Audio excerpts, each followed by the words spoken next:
책을 갖고 계신 분들은 그 앞에 서론 이야기하다가 마쳤는데요. 32페이지에 가면 32페이지 우리 장로교회에서 우리나라의 장로교회에 있어서 아주 중요한 신학 기초를 세운 분이 박영용 박사고요. 우리 총시는 여전히 죽산 박영용해서 죽산 강좌도 5월 개교기념일 주간에 늘 하고 있습니다. 이 박영용 박사가 에드워즈의 칼빈주의적인 정통성에 대하여 이 신학 서론에서 한 말을 제가 읽고 서론은 대략 지나가면 될 것 같아요. 초기 뉴 잉글랜드 신학은 그러니까 17세기, 18세기 초기하고 그다음에 에드워즈 시대입니다. 엄밀하게 칼빈주의적이었다 이런 표현을 쓰셨고요. 에드워즈는 그러니 이제 뉴잉글랜드 신학자들 중에 교리학, 조직신학입니다. 다르게 하면 교리신학. 우리 교우들에게는 교리 다루는 신학이다. 이러면 훨씬 와닿을 것 같아요. 최초의 중요한 기여를 한 신학자이고 미국이 산출한 가장 중요한 신학자였다. 이거는 일반적인 이야기고요. 다만 이제 칼빈주의적인 성격을 어떻게 평가하냐 하면 노크의 철학만으로 이제 에드워즈가 다 정리가 된다고 본 게 아까 이야기한 페리 밀러 같은 일반적인 미국의 지성사 학파입니다. 그러나 박영 박사는 정확하게 노크를 경험론 철학이거든요. 존 노크의 책을 읽고 활용했는데 그걸 통해 가지고 오히려 에드워즈는 칼빈주의적인 자유의지 교리에 대하여 반박하면서 잘 활용하고 있다. 이렇게 이제 평가를 하고 있습니다. 사실 제가 이제 최근에 국내에 일어난 논쟁 때문에 우리 성도님들은 페이스북이나 이런 데서 보시겠지만은 저는 이제 학계에서도 이제 그런 점들이 있기 때문에 특히 이제 프린스턴 신학교의 벤저민 워필더라고 하는 그 아주 정통 신학자였죠. 1921년에 소천했어요. 죽고 난 다음에 이제 결국 존 그레샴 메이천 제자 때에 프린스턴은 옛 프린스턴하고 새로운 프린스턴으로 갈라지죠. 그리고 미국의 웨스민스터 신학교가 세워지는 거고요. 하여튼 그 마지막 그 프린스턴의 사자 라이언이라고 불리는 불행하게도 라이언 하면 또 무슨 카카오 또 이모티콘인가 기프티콘이 그거 생각하는 세대가 발음이 잘 안 돼요. 라이언하고 라이언 사자하고 다르죠. 사자인데 사실 라이언도 사자입니다. 오해하시는 분들이 있는데 그 캐릭터가 사자 갈기 없는 사자입니다. 그냥 이거는 그냥 편하게 들으시라고 한 여담이고요. 좌우지간이 프린스턴의 사자라고 불리웠던 워필드하고 당시대에 이제 동일하게 유럽의 화란의 개혁주의 신학자인 헤르만 바빙크 두 사람이 에드워즈를 어떻게 평가하느냐 요걸 갖고 제가 작년에 영어로 논문을 썼어요. 두 정통 개혁 신학자가 에드워즈를 어떻게 평가했느냐. 왜 그렇게 했을지 약간 생각해 보면 좀 이해가 되시죠. 왜냐하면 에드워즈에 대한 시끄러운데 잡음이 많았는데 우리나라는 좀 지나치게 이상하게 근거 없는 이야기들이 많은데 그럼 같은 개혁주의 신학자들이 어떻게 에드워즈를 보냐. 그래서 제가 영어로 쓰고 또 관심 있는 분들은 혹시 목회자들 중에는 신학 지난 봄호에 보면 제가 그 한글 번역을 출간했어요. 한글도 영어도 이제 발표했고요. 영어 저널에다가. 그러면 이제 결국 워필더는 뉴저지 프린스턴 계열이기 때문에 에드워즈에 대하여 굉장히 호평을 하고요. 조금 이제 난해하고 오해스러운 부분들조차도 워필더는 무난하게 정통주의라고 이해를 합니다. 반면에 바빙크의 경우에는 유럽 개혁주의이다 보니까 에드워즈에 대하여 크게 관심도 사실 없고요. 언급하는 곳들마다 약간 제가 보기에는 워필드보다는 훨씬 그 에드워즈 전집을 제대로 안 읽은 거 아닐까 좀 미심쩍어요. 제가 논문에도 그 이야기를 했는데 그래서 어쨌든 문제점들이라고 하는 것들만 찾아 놓은 꼴이 아닌가. 개혁교약 4권 전체를 보면 저는 개인적으로 개혁교약을 굉장히 좋아하고요. 정말 조금 부드러우면 베고 자고 싶을 만큼 정말 좋아합니다. 이 바빙크 개혁교약을 우리 학생들에게 실론하면 그 2권 갖고 하다 보면 늘 인민재판을 받습니다. 이렇게 어렵고 이해가 안 되는 책을 왜 읽히냐고. 그러나 이제 끝나고 나면 항상 다들 안도의 한숨을 쉬고요. 좋아합니다. 그에 비하면 에드워즈는 그렇게 어렵게 글을 쓴 건 아니고요. 어쨌든 요지는 제가 방영 박사 글을 읽고 지나가는 이유는 방영 박사가 싫든 좋든 우리 한국 장로교회 신학의 파운더입니다. 신학적으로 기초를 놓았어요. 뭐 이분 외에도 훌륭한 분들이 많이 지금까지 있지만 선교사들 시대에 배우고 선교사들 다음에 우리 한국인으로서 신학을 전체적으로 잘 정립하신 분이 최초의 신학자가 박영명 박사예요. 그래서 이런 어른이 에드워즈를 어떻게 생각하느냐, 뭐 우리 교단 상황에서는 의미가 있기 때문에 제가 그때 인용을 한 거고요. 또 금방 이야기한 대로 박영명 박사가 다 좋아했던 워필드나 바빙크의 경우에도 에드워즈 읽으면서 평가가 달라질 수 있다는 이런 점들이 있다는 거고요. 그 다음에 그 1.3에 보면 에드워즈의 성령론을 제가 쓰는데 이 논문을 쓰면 이미 나와 있는데 왜 쓰냐 이렇게 되거든요. 기존 연구가 있으면. 그래서 제가 이제 영어 자료들 할 수 있는 대로 다 구해봤고요. 사실 뭐 지금도 그렇지만 총신대나 어떤 신학교 도서관의 에드워즈 자료보다 제가 더 많이 갖고 있습니다. 그만큼 목회하면서 3년 동안 이 논문을 준비하는 과정에서 전 세계를 요즘 인터넷이 되니까요 뒤져가지고 종이책이나 논문들이나 박사 논문들을 구해가지고 제가 이런 연구를 했다라고 하는 거고요. 그래서 거기에 영어 자료들 그리고 이제 33페이지에 보면 네덜란드 자유대학 암스테르담 자유대학의 빌럼 판 프라스타윈 박사 이런 사람의 박사 논문도 있습니다. 에드워즈 성령론에 대해서 쓴 아주 탁월한 논문이고요. 그리고 다양한 이런 자료들이 있는데 결국 한국에서 에드워즈 성령론을 종합 정리한 박사 논문도 없고 책도 없다. 그래서 이 논의가 가능하다라고 하는 이야기를 거기다가 한 겁니다. 물론 이제 2019년에 저하고는 굉장히 먼 시점이죠. 최근에 칼빈 대학, 우리 한국의 칼빈 대학에서 한 분이 성령의 사역에 대한 에드워즈의 견해 연구 이런 박사 논문을 썼어요. 제 동무 교수를 통하여 뭐 어떻게 썼는지를 안 보여줘서 제가 잘 모르겠어요. 하여튼 공개도 안 되고 박사 논문이 이제 이 책 다음에 나왔다는 거고요. 그러나 제가 이 글을 쓸 때는 이게 필요했어요. 그리고 가치가 있었고요. 에드워즈는 존 오웬처럼 성령론 이렇게 책을 쓰진 않았어요. 아마 언젠가 이제 완전한 판본이 나와야 할 텐데 이 존 오웬의 성령론 하는 여수론의 책은 요약본입니다.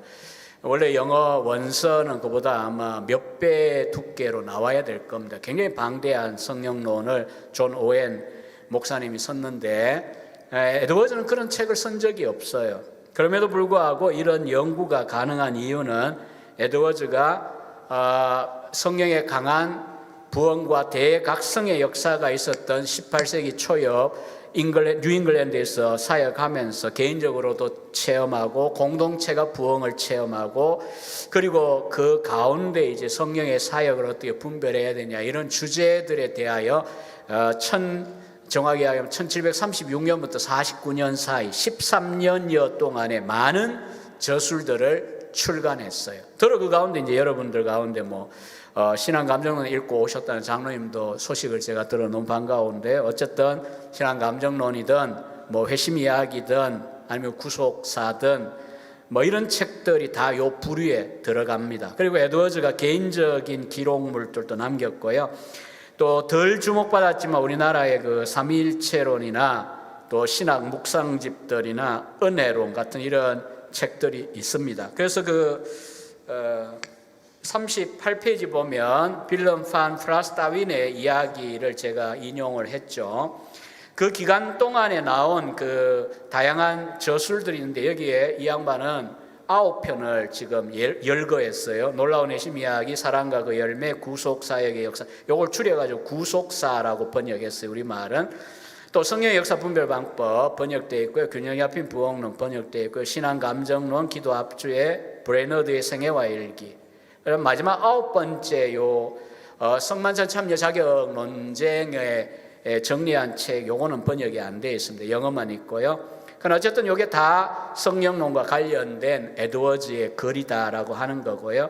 그러면 이제 결국 이제 에드워즈 성령론이 쓴 것 없고 연구된 것은 우리말로 없고, 그러면 어떻게 해야 됩니까? 이 많은 자료들을 결국 제가 읽고 정리해가지고 하나의 체계를 세워야만 되겠죠. 그래서 앞서 이제 첫 부분에 제가 판서한 대로 그 순서대로 제가 이제 짠 거예요. 그래서 서론을 끝내기 전에 제가 한 가지 추억을 이야기한다면요. 제가 2007년에 이제 우리나라 나이로 41살일 때 대구 상격제일교회에 부임을 했어요. 시골교회 목회를 끝내고 그리고 계속 이제 학위 과정을 진행하고 2008년에 제가 이 논문을 썼다고 했잖아요. 그래서 이제 에드워즈 성령론 어차피 쓰겠다고 시작을 일찍 했는데 이제 막상 쓰려고 하니까 자료 모아야죠. 그 다음 자료를 분석해야 되죠. 그리고 이게 하나의 건물을 지어야 되는 거잖아요.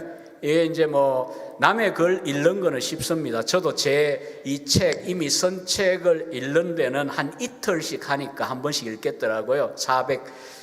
본문만 한 440페이지 정도 되는데, 하지만 이 모양을 갖추고 이 내용을 갖추는 데는 1년 꼬박 제가 고통을 당했습니다. 목회하는 중에 썼으니까요. 그래서 이제 중간에 7, 8월은 장로님들께 이제 당에 한 10몇 명의 나이 드신 분들 위주의 전통교회 100년을 제가 채우고 왔으니까요. 100년 된 교회인데, 뭐 대구는 또 아시는 분은 아시듯이 굉장히 쉽지 않은, 만만치 않은 목회지입니다. 뭐든지 간에 당에 보고하고 물어야 됩니다. 뭐 돈도 거의 뭐 필요해도 쓸 수도 없고요. 재정 비리가 안 생겨서 감사하죠. 그죠? 연약한 인간이 절대로 못 쓰게 하니까. 하여간 뭐 그런 상황이니까 제가 물어봤어요. 장로님, 내가 논문을 지금 쓰고 있는데 요걸 빨리 끝낼까요? 좀 축축 늙어가지고 오랫동안 쓸까요? 목회에 지장 없이. 이랬더니 이 노인들이 빨리 박사가 되는 걸 보고 싶은가 봐요. 빨리 쓰래요. 그러면 조건이 있습니다. 제가 7월 8월 일주일에 10번 설교 고집스레 해왔는데 7, 8월 제가 새벽 기도에 안 나타나도 안 죽었으니까 걱정하지 마시렵니까? 그랬더니 그러래요. 그래서 제가 7월 8월을 이제 새벽 기도에 자유령을 얻었죠. 왜냐하면 밤에 늦게까지 이 집중해가지고 글을 써야 되니까 연구하고, 그리고 이제 뭐 다른 주일이나 공예배 당연히 설교 제가 다 했습니다. 근데도 그게 잘 안 되었어요. 제가 이제 14, 15년 전 기억인데, 이게 기억은요, 머리로 하는 건 뒤에 이제 설교 이야기 때도 나오지만은 머리로 자꾸 듣는 거는 때가 되면 이거 밀어내가지고 잊어져요. 그러나 가슴에 박히면 사람한테 들은 좋은 말이든 나쁜 말이든 오래 가죠. 10년, 20년 돼도 굉장히 우리 가슴에 빗으로 찌른 말들 기억하시는 분들 여기 있을 거예요, 경험상. 마찬가지입니다. 제가 이제 다 많은 경험들을 잊어버렸는데 잊혀지지 않는 한 장면이 있어요. 그 7월에 교역자들 데리고 이제 대구니까 우리는 주로 수련회 하면 이제 멀리 옵니다. 경기도 쪽으로 일부러 옵니다. 시야도 넓히고. 그래서 제가 광림수도원, 경기도 오포에 있습니다. 광주에. 3일 같이 이제 수련회 하고 돌려보냈어요. 왜냐하면 금요일까지는 내가 이따 가겠다고 했기 때문에 혼자 남았어요. 이틀 동안 그대로 자리에 누워 있었어요. 완전히 깊은 슬럼프에 빠져가지고, 그리고 뭐 혼자 있는데 밥 먹으려면 광림수도원 가보신 분 알면 기도원이니까 밖에 나가야 돼요. 가기도 싫은 거예요. 그냥 누워 가만히 눈 감고 있다가 자다가 일어나가지고, 당시에 우리 부교역자들이 감사하게도 컵라면 2개를 남겨놓고 갔어요. 그거 하나 그냥 물 부어가 먹는 거예요. 이틀을 그 2개 먹고 제가 그냥 누워 있었어요. 그 당시에 이제 쓴 게 바로 3장에서 여러분들이 보게 되는 삼위일체론적인 성령론 부분이에요. 에드워즈 딴 건 참 좋아요. 신앙감정론 좀 어렵긴 해도 좋았고요. 그러나 삼일체로 정말 깊은 바다를 저는 통과했습니다. 그래서 내가 이렇게까지 고통을 당하면서 이 글을 써야 되나, 올해 말까지 내가 쓸 수 있나, 장로님들한테 괜히 7, 8월 그냥 새벽기도 안 하면 내가 쓸 수 있다고 해가지고 이거 못 쓰면 또 이게 또 얼마나 수치냐, 아마 이런 생각도 들고요.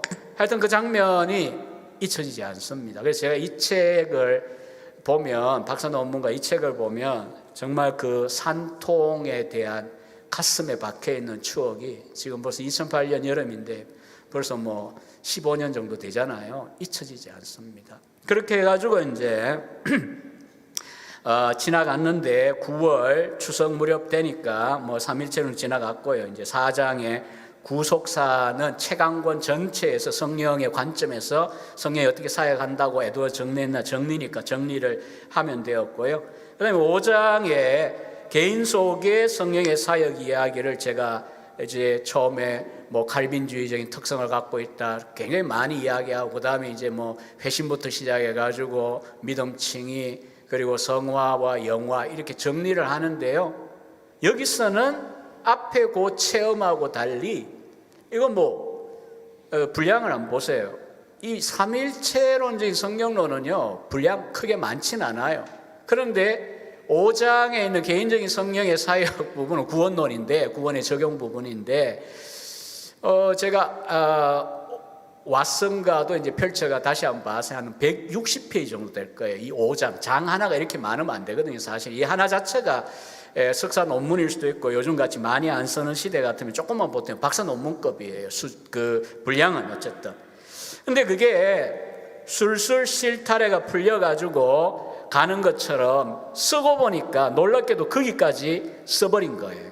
그 다음에 이제 시간이 조금 쫓겨가지고 10월 총각 일단은 심사를 위해 제출해야 되는데, 일단은 완성이 돼야 제출하니까 부흥론을 제가 이제 쓰면서, 원래 생각은 성령의 공동체에 대한 역사하면은 교회 개혁 문제도 있고요, 성만찬 문제 때문에 쫓겨나게 됐으니까 그 부분하고, 또 한 가지는 선교라고 하는 가시적인 열매, 또 그리고 이제 교회 사가들이 평가하는 대로 이 에드워즈 시대에 경험한 1차 대각성 운동의 여파가 뭐냐면 개인주의 의식을 다 깨워버리니까 1776년 독립전쟁으로 가게 만들었다. 이게 이제 미국 교회 사가의 평가예요. 그래서 대각성은 이름 붙인다고 대각성이 되는 게 아니에요. 대각성은 그 지역, 많은 지역의 공동체 가운데 개인들의 심령이 회심을 하거나 회개하는 역사도 일어나야 되고요. 교회 공동체가 새로워지는 역사도 있고요. 그리고 나아가서는 나라 자체를 아주 근본적으로 바꿔놓는 사건으로까지 가야 돼요. 그게 1차 대각성이라고 하는 이유가 바로 독립전쟁입니다. 그리고 이제 2차 그러면은 18세기 말 19세기인데 어디로 갔냐 하면, 그때의 대각성은 결과적으로 노예 해방 운동으로 갑니다. 그 다음에 1850년대에 D.L. 무디, A.T. 피어슨 등등의 3차 대각성 이야기하면 결과가 무엇인가 하면 바로 우리 아시아 지역의 그 수많은 20대의 젊은이들이 주여 어디로 가오리까 하고 쫓아왔던 위대한 선교의 세기를 만들어 내었습니다. 그러니까 오늘날 이야기하는 어떤 그 뭐 부흥주의라고 이안 머리가 표현을 했죠. 그런 것을 리바이벌리즘, 인간적으로 캠페인하듯이 하고 무슨 음악이나 여러 가지 어떤 인간적인 방법으로 그 시간들의 어떤 감화나 감동을 주고 끝내버리는 식의 것이라면 사실은 진정한 부흥이 아닙니다.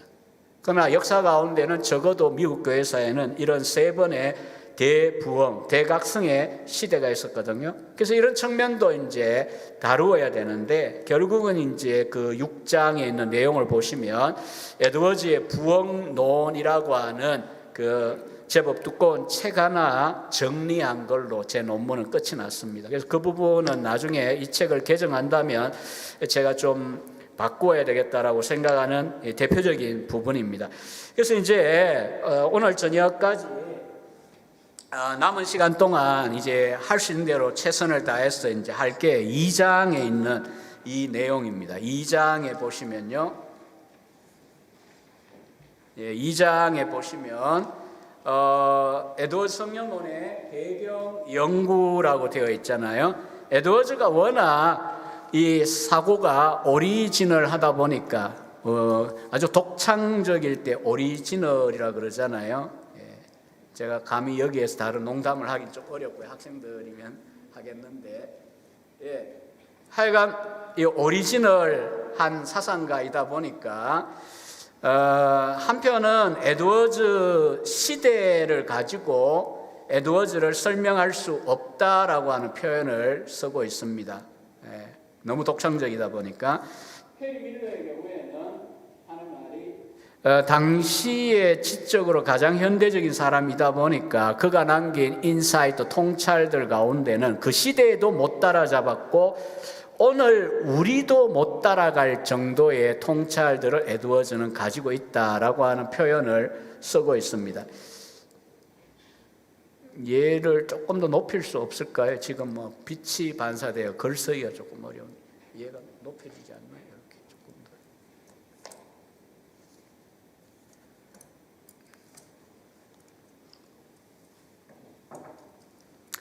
네. 이렇게 이제 이야기하는 사람도 있는데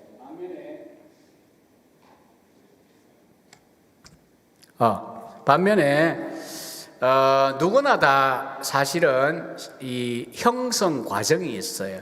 에드워즈가 결과적으로 남긴 저수를 읽으면 너무 깊어가지고 뭐 빠져 죽을 것 같이 오해하게 하고 비난하게 할 수도 있는 정도까지 갔는데, 그러나 그렇게 되기에 있어 그냥 하늘에서 뚝 떨어진 사람이 아닙니다. 그런 면에서 배경 연구가 중요하고 필요하다는 거고요. 일단 이 2장에서 제가 전기를 전부 다루진 않았어요. 전기하면 사실 그 조지 마rston이 쓴 에드워즈 평전만 해도 700페이지가 넘죠. 그 다음에 이제 우리 성도님들이 읽을 만한 건덕적인 전기는 이안 머레이, 뭐 우리말은 이안 머레이라고 그랬는데 스코틀랜드 사람들은 이안 머리라고 발음합니다. 이 머리가 쓴 전기가 나와 있습니다. 그것도 600페이지 이상 됩니다. 그러니까 이 책 한 권에 뭐 전기를 다 정리할 수는 없고요. 다만 성령론의 배경으로서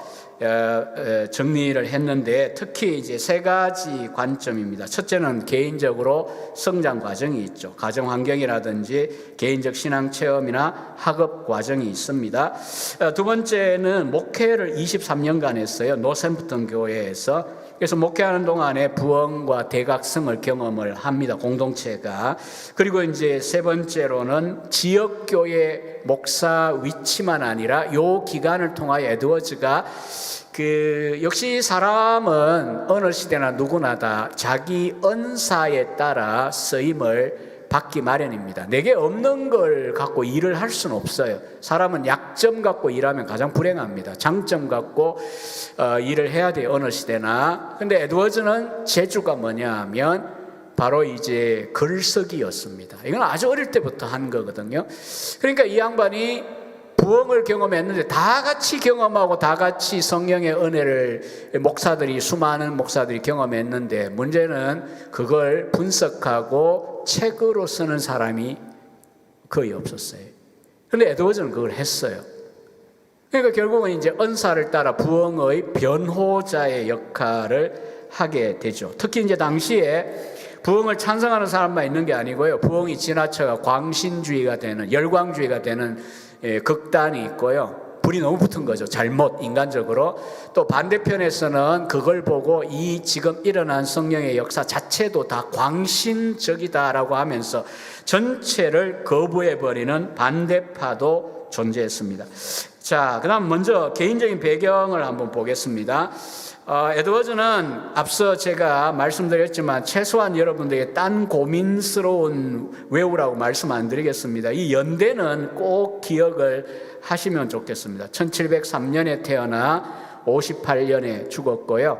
뭐 요즘 뭐 나이 뭐 어쩌고 우리 국가적으로 이야기가 있는데 이 생일 기준하면 54년을 사셨어요. 저는 이미 2년 전인가 지나왔는데 약간 우울합니다. 이미 에드워즈는 죽었는데 나 이거 뭐 살아가 뭐 하고 있나 이런 생각이 죄송합니다. 나이 드신 어른들은 뭐 그게 아니라 제가 에드워즈하고 비교해 보니까 그렇고요. 갑자기 칼빈이 헷갈리는데 1509년부터 64였나요? 어쨌든 이 칼빈도 비슷한 시간을 살았어요. 당시는 의료가 별로 이렇게 우리처럼 못 누렸죠. 항생제니 진통제니 뭐 외과적인 수술이나 이런 것들이 별로 없으니까 결국 에드워즈도 죽을 때 보면 안 죽어도 되는데 죽은 게 그처럼 돼요. 인간적으로 보면 당시에 천연두 예방 접종이 사람들이 겁을 내니까 이 나중에 이제 뉴저지 대학 총장일 때잖아요. 그럼 내가 모범적으로 맞을게 해서 예방 접종을 했는데 부작용으로 죽어버렸어요. 한 달 만에 죽어버렸어요. 예방 접종 하겠습니까? 백신 두려워하는 교인들 앞에 목사님이 어떤 목사님 마냥 두려워하지 마세요. 이거 아무 문제 없어요. 백신을 딱 맞고 오더니 일주일 뒤에 죽어버렸어요. 그럼 어떤 일이 벌어지겠어요? 교인들이 안 맞죠. 그렇게 되면 참 안타까운 역사의 아이러니이기도 하고 이런데 그래서 하여튼 54세에 소천을 해요. 참 안타깝습니다. 출생 연도를 기억하시고요. 아버지가 티모시 에드워즈 목사님입니다. 티모시 에드워즈 1669년 책에다가 거기 뒤에는 나오긴 할 겁니다만 그 앞부분에 없어요. 이 56페이지 보면 1669년부터 58년까지 살았어요. 이 아버지가 몇 살을 지금 사신 거예요? 대략 보니까 89세죠. 그리고 이 연대를 보세요. 아버지가 돌아가시네 89세 58년도입니다. 아들이 3월 22일에 죽고 나서 아버지는 그 다음에 돌아갔어요. 목회를 종신하던 시절입니다. 당시는 그 정년이 없던 시절입니다.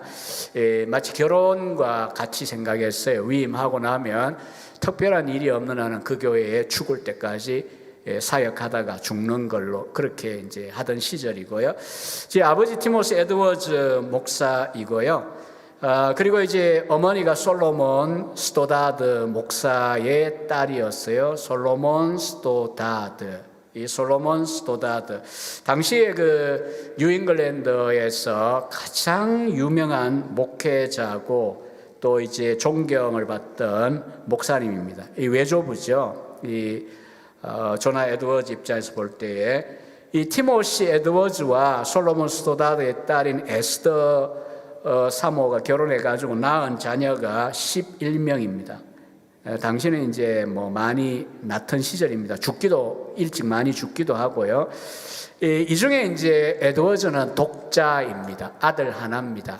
그리고 이제 티모시 에드워즈가 평소에 자랑했던 그 말이 뭐냐면 우리 딸 10명의 키를 합치면은 18m다. 물론 이제 미국 수치로 이야기했는데 제가 번역을 한 겁니다. 18m면은 개인당 몇 센치의 키가 180cm. 되는 딸 10명. 그 다음에 이제 아들이 이 조나단입니다. 자, 여러분 그 시간이 바쁘긴 하지만 지나가는 퀴즈로 한번 가볍게 생각하고 대답해 보세요. 10명의 여형제들 사이에 태어나 자라면 조나단이 여성적이 돼야 맞나요? 조나단이 남성이니까 누나와 여동생들 전부 남성화 시키는 게 맞을까요? 상식적으로 여성화 되겠죠. 여러분 에드워즈가 신앙감정론 같이 성령의 은혜로 그렇게 분별하고 분석하는 힘이지만 또 사고 훈련이기도 하지만 그 감수성이라고 하는 것은 어릴 때의 환경을 무시할 수 없습니다. 늘 전쟁 놀이하는 10명의 형제들 사이에 자란 한 명의 딸은 어떻게 될 것 같습니까? 걸커러시한 여걸이 됩니다. 거의 예외가 없다고 말하기는 어려워도요. 딸새 키우는 교수님들 보면요, 이 아버지 된 교수님들요 부드러워요. 반면에 아들새 키우는 집에 가보면 죄송합니다. 관계 있는 분들은 예외라고 생각하세요. 깡패 엄마 됩니다. 왜냐하면 아들새 그 극단적인 아이들 키우면서 그 에너지 넘치는 애들한테 막 조용해라, 경건해라 이 말 안 되잖아요. 막 소리 지르고 야단치고 이러다 보면 엄마도 그냥 멀쩡하던 여자분이 남성적인 엄마가 돼버려요. 이거는 하나님이 지으신 자연의 본성과 연관이 있을 겁니다. 제가 뭐 딴 이야기 하자는 게 아니고 에드워즈를 이해할 때 이 한 포인트만 해도 여러분 이거는 굉장히 중요합니다. 10명의 누나들과 또 그리고 여동생들 사이에 태어나가지고 자랐고요. 아버지는 경건한 청교도 목사였습니다. 하버드 출신의. 그리고 이제 이스트 윈저라고 하는 이 커네티컷 주에 있는 마을인데 목사였고요. 에드워즈는 당시에 이제 제임스 패커가 평가할 때에 에드워즈는 적절한 때 듀 타임을 벗어나 태어난 청교도이다 이렇게 표현했어요. 그러니까 에드워즈는 당시대가 만들어내었다기보다는 이미 당시에 미국의 뉴잉글랜드 상황은요 반세기 전에 그 필그림 조상들이 와가지고 그 고생하면서 산 위에 도시 같은 신정론적인 하나님 중심한 마을 세우고 국가 세우고 이렇게 하겠다고 했던 열정이 싹 식어있던 시기였어요. 그 땅 넓히고 이런 거에 관심도 많고요. 이런 세속적인 시대였는데 어떻게 에드워즈라는 인물이 날 수 있느냐라고 하는 이제 질문입니다. 그리고 당시는 이미 계몽주의 시대입니다. 유럽은. 이 계몽주의라고 하는 것은 자연주의, 이성주의의 최첨단의 사상이거든요. 이런 사상들이 뉴잉글랜드에 범람하고 있던 시절인데 57페이지 소개한 대로 최후의 청교도 칼빈주의 신학자 성경주의자라고 하는 별명을 얻을 만큼 에드워즈가 어떻게 이렇게 청교도 신학자로 자랄 수 있었을까?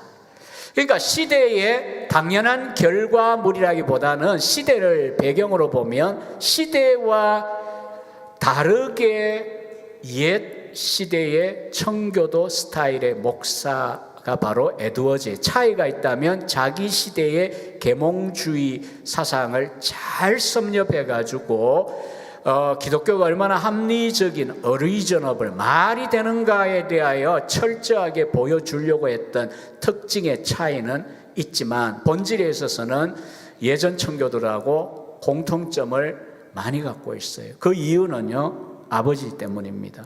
어린 시절 그를 양육했던 아버지 티모시 에드워즈 밑에서 13살 예일 칼리지 예일 대학 가기 전까지 교육을 받습니다. 웨스민스터 소요리 문답 외우면서 자랐고요.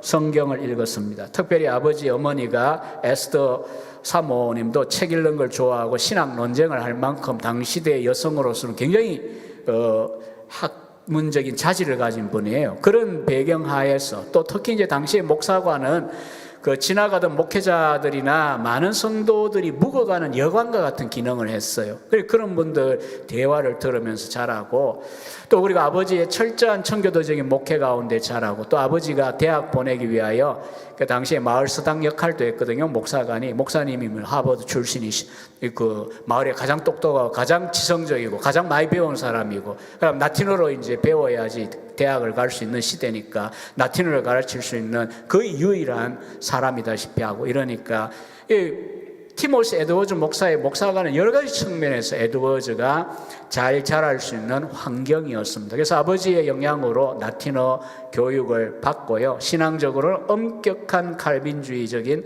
그런 신앙을 배웁니다. 게다가 에드워즈의 아버지조차도 회심하게 대가라고 불릴 만큼 영적인 이 생명 현상에 대하여 우리가 일으킨다는 게 아니라 하나님의 은혜의 역사가 어떻게 이루어지고 어떻게 평가해야 되냐 가짜와 진짜 그럴듯한 것과 진짜 사이에 분별하는 이 문제요 회심하게 대가라고 불릴 만큼 영적인 체험에 대하여서도 우리가 말하는 이상한 은사나 신기한 어떤 환상 이 이야기 아닙니다. 구원의 사실에 대하여 우리가 생동감 있게 누리고 체험하는 거죠. 그런데 사랑에 대해 분석하고 글 쓰는 거 웬만하면 쓸 수 있습니다. 그런데 문제는 하나님의 사랑을 그만큼 누리고 가슴 벅차게 누리고 감격하고 오죽하면 그래서 아프리카까지 쫓아가게 만들 수 있는 그 사랑을 경험하는 거하고는 다른 문제거든요. 성령이 그렇게 하시는데 이런 이제 영적인 실천적인 차원들에 대하여 티모시 에드워즈 목사는 경험이 많아요. 그리고 실제 그 목회지에 에드워즈가 어릴 때 경험할 때에 많은 부흥의 경험들이 있습니다. 교회 가운데 각성이 있었고요. 10살 좀 넘은 이 에드워즈, 조나단 에드워즈였지만은 59페이지 인용한 개인 기록에 의하면 이 종교적 각성이 되니까 친구들하고 하루에도 몇 번씩 기도 시간을 가지고 숲에 들어가 가지고 기도 오두막을 만들기도 하고, 이 보통 일 아니잖아요. 우리 10대의 아이들이 이런 일을 한다고 하면. 제가 친구 하나 때문에 잘못 길을 들어가지고 학교 공부 포기하고 중학교 3학년 겨울방학 때 박윤선의 계시록 주석을 사가지고 열심히 읽고 요약해가지고 막 떠들고 다닐 때에 우리 교육 전사님이 입을 열었으나 할 말을 못 하셨어요. 지도가 안 되는 거죠. 당연히 야단을 쳐야 되는데, 학교 공부해야 된다고 야단을 쳐야 되는데 감당이 안 된 거죠. 오늘날 만약 10대의 주일학교나 중고등부 아이들이 이런 에드워즈가 경험했던 이런 각성을 하면 어떻게 볼 건가요? 이거 안 되니까 무슨 대형 집회에 모여가지고 종교적인 형태이긴 한데 많은 경우에는 그냥 뭐 뛰고 난리잖아요. 저는 항상 하는 이야기입니다. 그렇게 해가지고 혈액순환이 되고 하면 얼굴도 붉어지고 마음의 기쁨도 오고 쾌감도 오고 카타르시스 온다. 그럼 언제 아냐? 다음 주에 가봐라. 그 전주하고 똑같이 오는 걸 보고 기겁하지 않냐? 그게 무엇입니까? 종교적인 각성입니다. 진정한 부흥은 그런 게 아니에요. 진정한 설교는요, 집회하는 동안에 아닙니다. 저는 바라고 있는 소망 중에 하나도 이겁니다. 제가 3일 동안 지나가고 난 다음에 다 잊어버리시고 에드워즈를 공부했다. 에드워즈의 여러 가지 내용들. 그리고 실제로 에드워즈조차도 잊혀지면서 우리가 여기에서 서술되어 있는 하나님의 역사, 성령의 역사에 대하여 가슴에 벅찬 그 갈망, 뜨거움, 간절함이 3일 지나고 났어요. 다음 주 되고 여러분의 남은 생애 동안에 여러분 가슴에 불을 붙이는 일, 이게 진정한 감하고 감동이거든요. 저는 그 설교도 항상 그런 이야기 합니다. 설교자가 누군지 뭐 중요하냐? 잊혀져도 된다.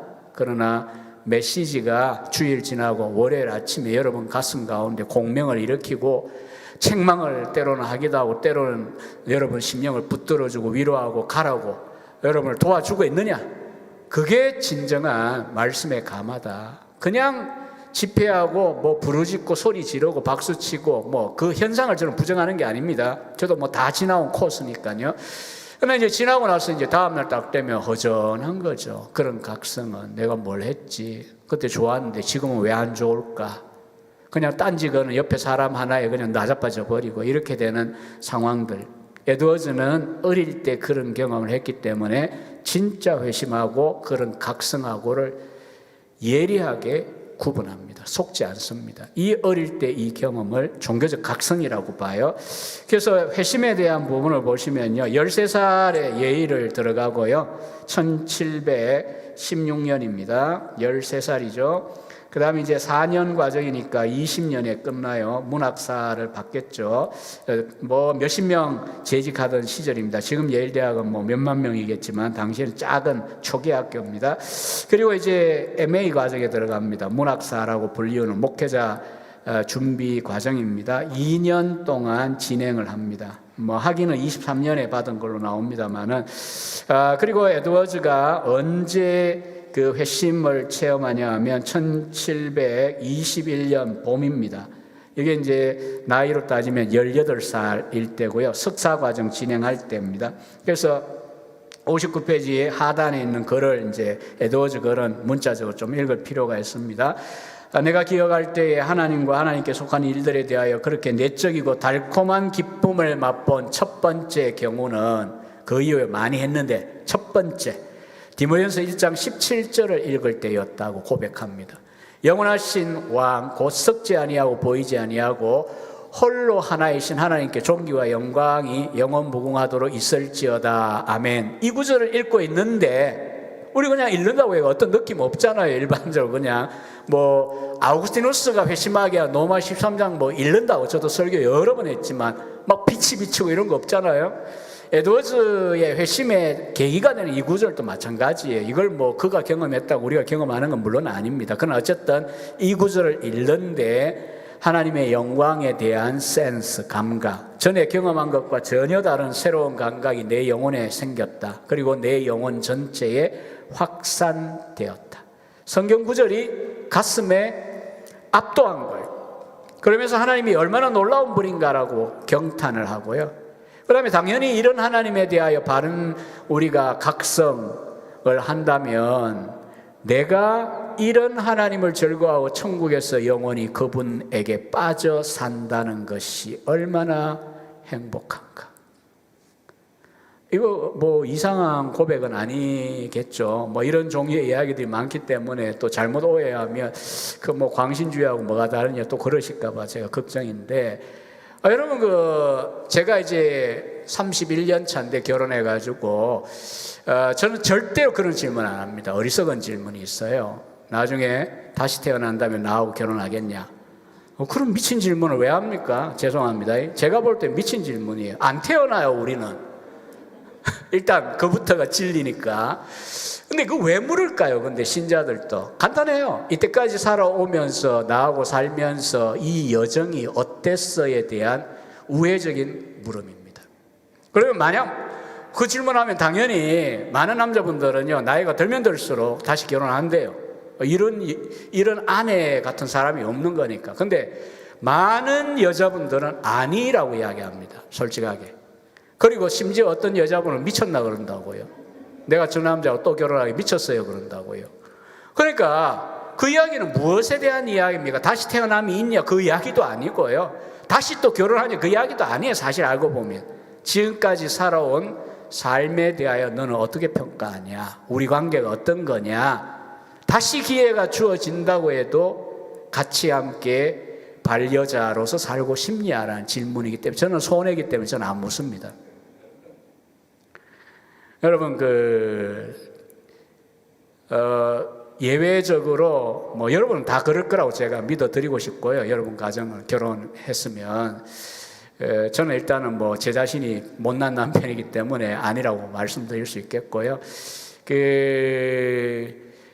만약에 이제 정말 영원히 같이 아내와 남편으로 살 수 있다면 100년 해로가 아니라 영원히 살고 싶어요.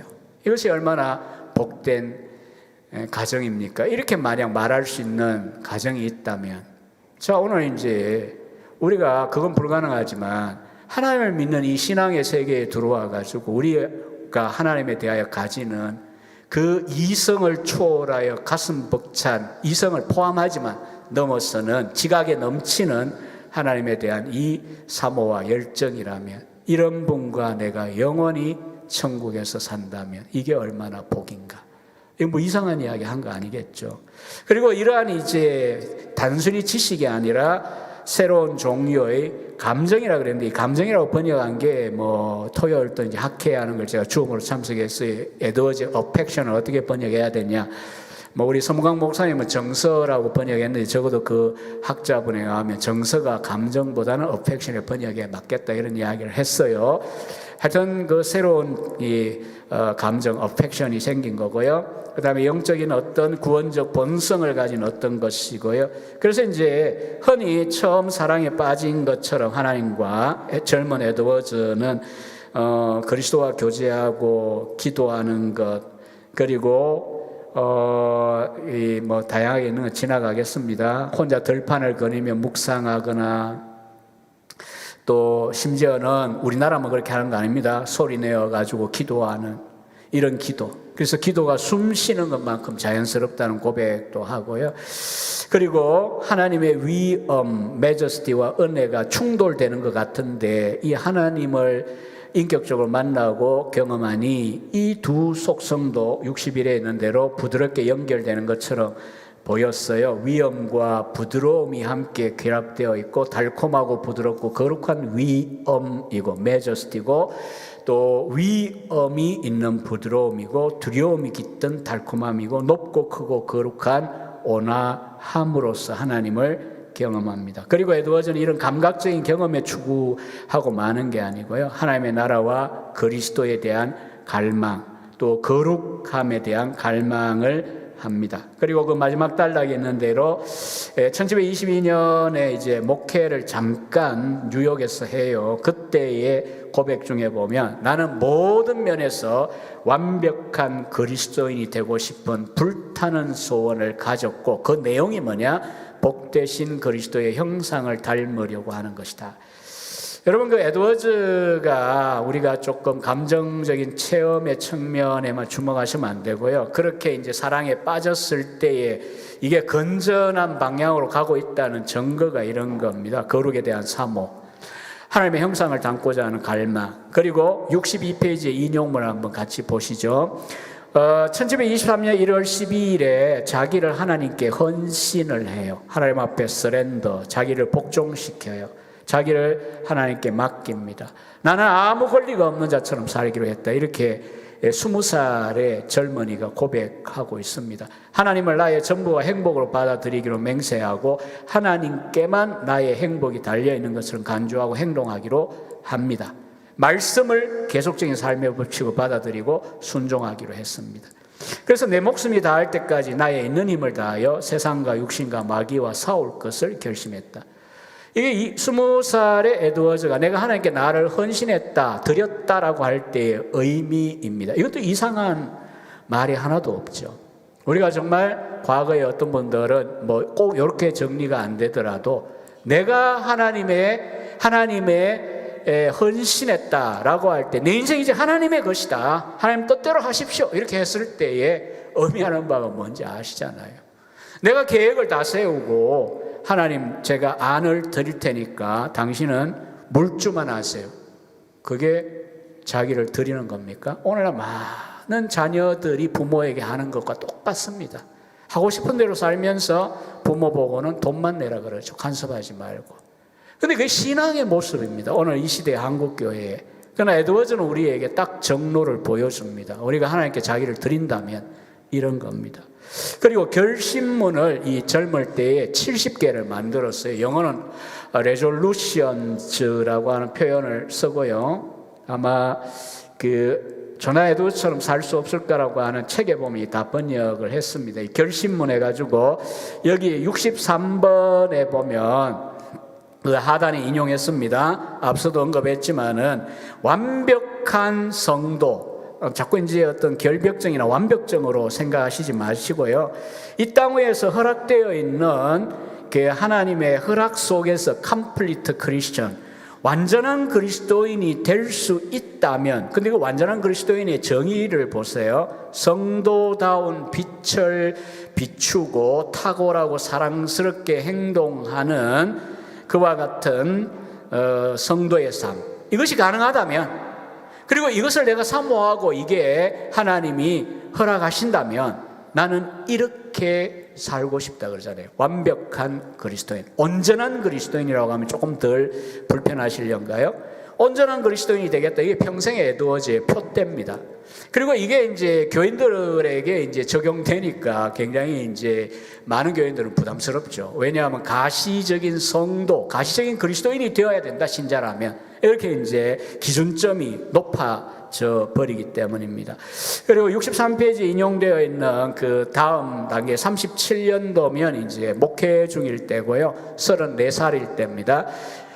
노샘부터 부흥하고 시간이 이제 식사 시간을 지켜드려야 되기 때문에 제가 대략 둘째 시간도 정리해야 될 것 같은데요. 34년과 35년 사이에 노샘부터 목회 중에 일어난 노샘부터 마을 부흥이 있어요. 그 다음에 이제 1740에서 42년 요게 미국 교회사에 기록되어 있는 1차 대각성이 있습니다. 여기에서 1773년 독립전쟁으로 간다 그랬습니다. 의식이 깨어나면서. 자, 이 노샘부터 부흥하고요, 1차 대각성 사이에 요 기간 중에 이제 경험한 거예요. 1737년 34살일 때 에드워즈가 묵상하고 기도하는 방식은 말을 타고, 뭐 주변이 전부 자연이니까요, 숲에 들어가가지고 혼자 말에서 내려가 걸으면서 말씀을 묵상하고, 때로는 잉크 찍어가지고 글을 메모장에 기록하고 자기 옷에다가 핀으로 다 꼽아가지고 집에 돌아오곤 했죠.